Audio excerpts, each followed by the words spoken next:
Okay, so number 5, the second part here says, what's the molarity of 90 grams of NH4Cl dissolved in 225 milliliters of water?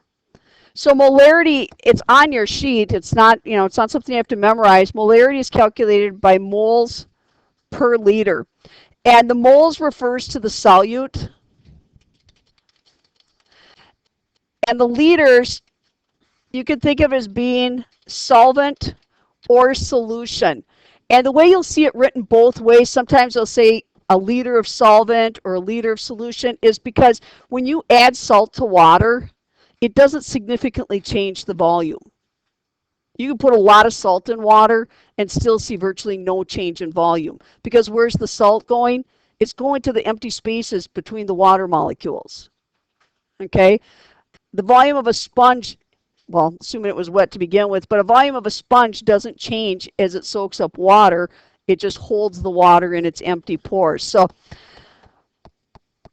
what's molarity? 90 grams of NH4Cl. So my solute is 90 grams, but it's NH4Cl, and it's in grams. So I need to change that to moles. And we've been doing molar mass for a long time. So 1 mole is going to weigh, nitrogen is 14.01 plus the 4 hydrogen plus 35.45 for the chlorine. So I'm getting a mass of 53.5 grams.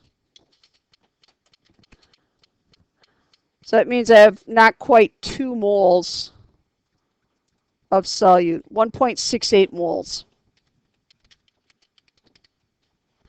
The solvent is 225 milliliters. And again, on your helping hand, if you haven't memorized it yet, you should be able to find that 1 liter is 1,000 milliliters. So this is really 0.225 liters we're talking about.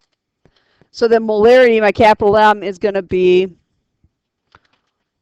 1.68 divided by 0.225. And you need to put a label on this. And capital M is an acceptable label. I more often put moles per liter, so I remember what it means. But 7.48 moles per liter is my molarity.